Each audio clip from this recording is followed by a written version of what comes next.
Well, I mean, I don't quite know. I, in the Broken World trilogy, um, the characters are very grey and the situations are very it's very perspective based, and you don't really know who's in the right and who's in the wrong quite a lot of the time. Um, and it's obviously told from the perspective of light and dark, but I wanted to show from the dark side being quite reasonable in many ways and not just black and white.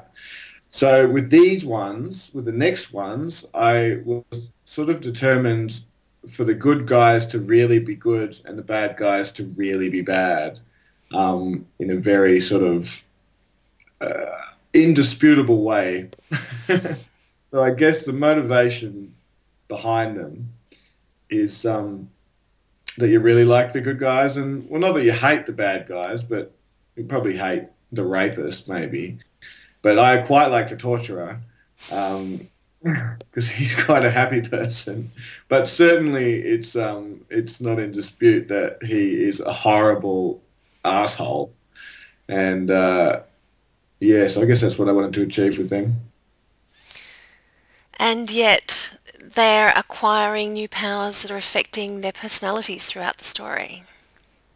Yeah, I seem to like to do this. I don't know if you've read The Broken World, but in that one, people's souls get changed around and split up and broken, and now I've got, other people who just basically change into new people when they get new powers. And I think when I write another one, I'm just going to write people as they are. I'm not going to have them changing about all the time because it gets a bit difficult to keep track of everything. But for me, not for the reader, obviously, Yes. but yeah. When it comes to keeping track of everything, what Um, techniques do you use when you're planning and writing a story? well, I certainly write out a structure with very sort of clear points, plot points to get to. I certainly know how it's going to end. Um, and I guess I plot out a chapter by chapter first, as a kind of mini synopsis. What happens in each particular chapter, what happened, or what has to happen. I mean, that said, new things do surprise me and pop up and occur to me throughout. And of course, there's room to maneuver when these new things come up. And a lot of things will have ripple down effects that affect, you realize you hadn't thought of something and it creates a ripple through the rest of your very carefully plotted out stuff. Um, but yeah, I mean, it's as simple as that, really. Just write it all out. You've planned to read us an excerpt from The Legacy of Lord Regret. Uh-huh. Yeah. All right. I wrote down the page number here.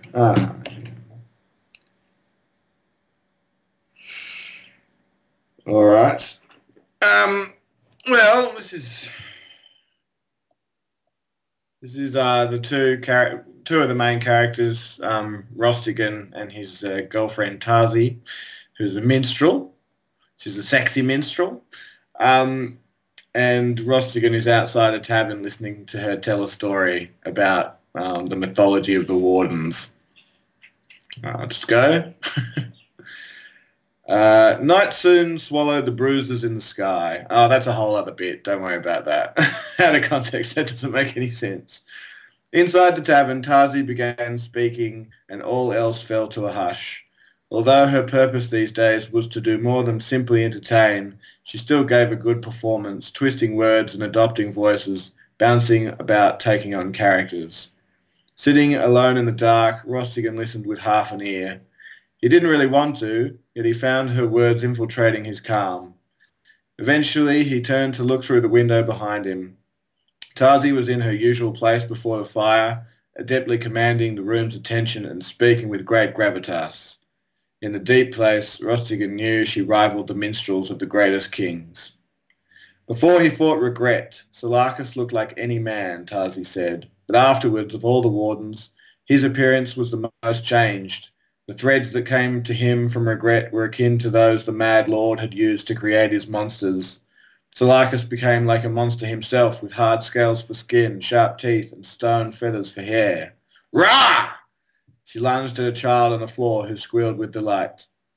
He also received special talents. He could travel quickly and find someone simply by knowing their name.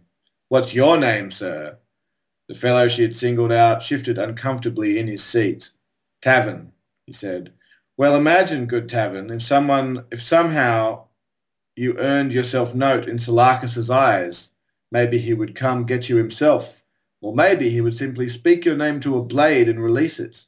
Even if you were far away, the blade would fly, fly, fly until it crushed through the glass. She spun and flung up her hands at a window, and Tavern almost jumped out of his seat.